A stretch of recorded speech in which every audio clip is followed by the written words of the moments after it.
What would you like to talk to us about tonight? I don't know if you have the call screener notes, but I'd like to talk to you guys about abortion. I've heard about what's happened in New York, and that's just got me thinking about things. Mm-hmm. Yeah, absolutely. Yeah, so basically I became an ex-Christian last year, like end of last year, and I've just been working through some things about my new worldview and just decided, yeah, I should probably take a look at abortion, and instead of just doing what I've been told for the rest of my life, you know, I should form my own opinion about it. Sure. Right. So did you have any particular question for us that might help you out? Yeah, first of all, I'd just like to get an idea of what you guys think. I only just found this show, so I haven't listened to your opinions before. Okay. But yeah, I'd like to figure out what you guys think about it, and then maybe just ask some clarifying questions and see if I can follow your train of logic and stuff like that. Sure. Christy. Yeah, well... Do you want to go first? Yeah, fair enough. I have to say, in some ways, I'm a little bit of a black sheep when it comes to this issue. Real quick, Peter, would you be able to turn us off on your laptop or whatever you're watching us on? I've got you on speaker on my phone. Do you want me to plug in some headphones? Yes, please. We can hear the reverb from our own voices. No worries. I'll just do that. Thank you. Yeah, so while you're settling that, I just want to say, for me, this issue really comes down to framing. I myself am very pro-choice. I definitely believe in a woman's right to have an abortion. I sometimes get frustrated in the way that the pro-choice movement frames things. You know, when we talk about making exceptions for victims of rape or victims of incest and these different types of things, and say, in those instances, maybe we should allow an abortion, but perhaps not in other instances. And we get into these sort of nitty-gritty things. For me, it feels like it's really missing the point. It really misses the crux of the argument. And for me, that... the word choice? Well, of the idea that whether we're talking about a woman's right to bodily autonomy, whether we're talking about a woman's right to choose, and all of these things, that to me misses the central element of this question. And the central element is, what is a fetus or a zygote or, you know, whatever stage of development we're talking about? What is a fertilized embryo? And if you believe that that is a person... A mass of cells. Or a mass of cells is really what it comes down to. And so to my thinking, and I speak only for myself, not for Megan, Secular Sexuality, the ACA, to my thinking, if you believe that that mass of cells constitutes a human being, then the rest of it doesn't really matter. This idea of how that mass of cells came to be, the idea of whether rape was involved or these other things is really superfluous, because I don't believe that somebody should have the right to choose to end another human life. That being said, I don't think that there's any good reason to believe that a mass of cells, that a developing zygote, is a person. And I know that that is a sticking point for a lot of people, and I respect that. But I have to say that I don't believe that a fetus is a person in the same way that you and I are. And I think that it's really important that we take this argument and these debates that has all of these sticky different issues when we talk about, you know, what if there's rape involved? What if there's danger to the mother? And we talk about all of these things, that to me misses the point. To me, the point is really, is this a human life or is it not? And I think that we can say pretty conclusively, in my opinion, it's not a human life on account of the way it works in nature, on account of how many natural spontaneous abortions happen in our real life. Until it is no longer technically, and when I say technically, I mean technically a parasite, and until it can live on its own, it is not a functioning human being. And that's very much my perspective, and I recognize that that's a minority view, but I hope that, Peter, that answers at least one perspective and one point of view. May I offer, yeah, thanks. May I offer another point of view? Yeah, please. So my family of origin, my grandparents and their children grew up on farming in Minnesota. And I grew up around a lot of dairy farms, and people had horses to help bring the cattle in. And in farming, we always save the heifer, or we save the cow. If she's having problem with pregnancy, we always terminate the pregnancy to save the cow. And same thing with horse breeding. If there's a problem with the pregnancy, we terminate the pregnancy so that there can always be another pregnancy. There can always be another pregnancy. So we save the mare, we save the cow. So why would we place a human woman as being less than a cow or a horse? So there is a focus on the safety and the life of the mother. Yeah, Right. I hear that. And I come at it from 2 points of view that kind of cross at a point, which is first, along the lines that you were saying, Christy, of at what point does it become a human? And my opinion is it becomes a human at the point in which it can survive on its own, not as a parasite, but as its own functioning human. Which, of course, as we all know, is pretty far along in the process. In addition to that, I do believe in bodily autonomy. I'm not going to tell a man what to do with his body, and he better not tell me what to do with my body. It's my own body. You have your body. I would never think to tell you what to do with your body. I mean, full bodily autonomy, as long as it's not affecting negatively another human being, then you go for it. Whether it's self-destructive or not, that's your choice to make. You have the right to choose, the right to your own autonomy. Yeah. Right. So, Peter, I hope that helped getting those 3 perspectives. Yeah, so thanks for that. That's really helpful.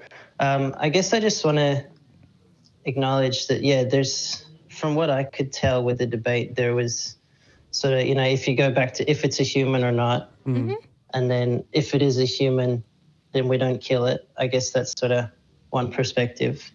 But then you're sort of saying that even if it is a human, the mother should have the right to choose what happens with her body. Is that correct?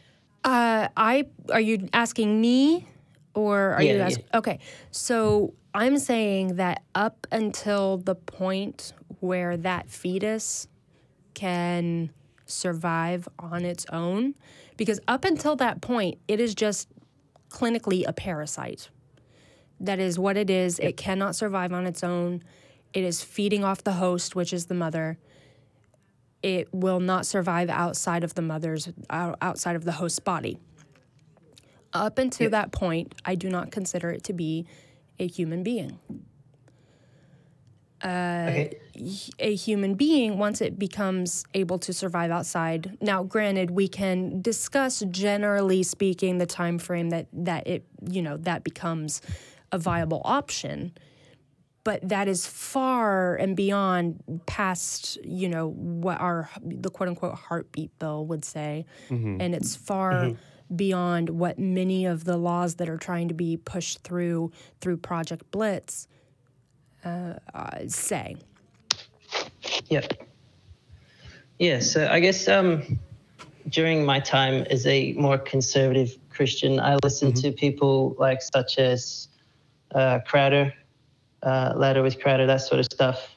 And I don't know what you guys think about him, but he was saying a sort of a counterpoint to that the viability of a baby would change depending on what sort of medical attention it could get. So, something might be viable a lot earlier if we could give birth to it in a good hospital in a Western country and things like that. So would that change, I guess, where you draw that line? Generally speaking, no. And this is coming from someone who was a premature twin born at 6 months. I do not whether my mom would have chosen to abort me or not, honestly, that was her choice. Whether I do or do not exist, that was her choice.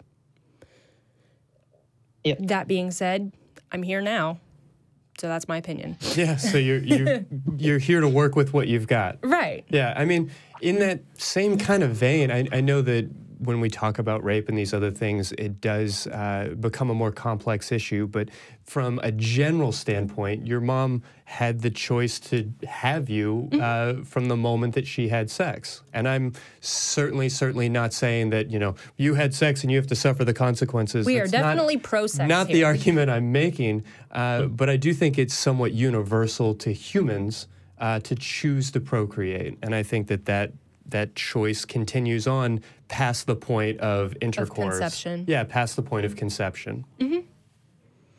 Does that help Yeah. clear that up a little bit? Yeah, that's good. I'm just trying to think if there's any more problems I have with that. You can, of Just course, with- always email us too at sex@atheist-community.org. If you think of something after this call that you want to bounce off of us. And that goes for the rest of you. I mean, I know that this is a complex issue that has a lot of viewpoints, and I really appreciate what you're doing, Peter, which is challenging your own beliefs, which is looking at what you've always believed and wanting to get a more detailed understanding. And I stand beside you on that. I have thought about these issues for a while, but man, even as I say it, there's room for doubt, there's room for reconsidering. And so I would love to hear from anybody in the audience that disagrees with what I had to say, that disagrees with what Megan had to say, or Carol. I mean, we would love to hear from you. And this may be, I mean, I'm confident this will be an ongoing discussion on this show. So we would love to hear some different perspectives. May even be a main topic at some point. No question, no question. And of course, cool. if you don't mind, Peter, I'd like to shout out to everyone watching. Say, hit that the like button and the subscribe button. That's how we get out to more viewers. With that, Peter, did you have any other questions for us tonight? Yeah, I think one of the other things relating to that issue was like, say if I'm not entirely sure because I'm in Australia and I don't keep up with American news so much, but with the New York case, if they can abort up until birth, at which point it would be considered a human being and viable. And I guess you could say that the mother has a right to do that because it's still in her body. But I was thinking, like, just because we value autonomy, does that mean that we should use our autonomy to, like, hurt other people, I think, if that sort of makes sense? It makes sense to me. Does it make sense to you, Christy? So I think I get what you're asking, and to clarify, and forgive me if I'm not as up to date on the specifics of the New York law that you're referencing, but it's my understanding that would be more relevant, I think, to Carol's model. This idea that it's not the opportunity. Health of the mother. Yeah, it's not the opportunity to abort a fetus all the way up until the time of birth. It's the opportunity to make a judgment call about viability and safety. It really comes back to that idea. To me, I don't want to mince words, but to me that's almost separate from the other abortion debate. It is a bit. If you had, if you're a field medic and or you're an ER trauma nurse or any situation like that, there is a responsibility to triage. And if you can only save one of two people, you'd want to choose the person with the best chance at life and the best, viable options moving forward. So that feels very different to me. This New York law, we're talking about situations where people are in imminent danger.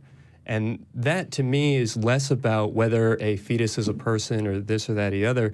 It's more about you're in the ER and you have two gunshot victims and, only one spare kidney available for transplant or whatever Who it has might the be. better chance? Kidney's a terrible example, but it is about sort of a numbers game. And that's an uncomfortable place to be when you're talking about human lives. But in reality, you sometimes have to make those hard choices. And to my understanding, that's what this law is specifically in reference to. Do y'all have any information that I might be off base there? I don't. Okay. I was wondering as well, if I can just, one more thing with that. Wouldn't it be easier, I'm not a medical doctor, so I wouldn't know, but wouldn't it be easier just to like do an emergency cesarean or something, get it out there, rather than go through the whole process of like aborting a baby? And then when it's cesarean, you can adopt it out or something like that. Well, and I think maybe we have a fundamental misunderstanding here of what abortion versus because that's not a specific emergency medical delivery procedure. Is. An abortion is not. That's not like a listed medical procedure. There are different types of abortions or things that we put under that umbrella. So I'm not a doctor. It's very much my understanding that if a emergency C-section was the best choice for all involved, then that's the choice that would be moved forward with. This law is protecting people's rights to use other means or whatever means necessary to save the life. And I would say I can only imagine that it would rarely come up to the line of full term. I can only imagine the horrific circumstances where that would have to be the choice. Yeah, I think it's because like my Christian friends, their instant reaction is, people just want an excuse to kill babies that are fully formed, which totally isn't what it is.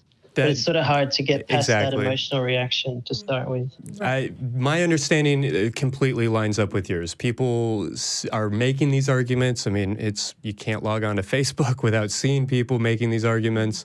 But I don't understand that to be the reality at all, that this is not a form of birth control that we're talking about here. This is about triaging people in emergency situations and trying to save lives and do right by them.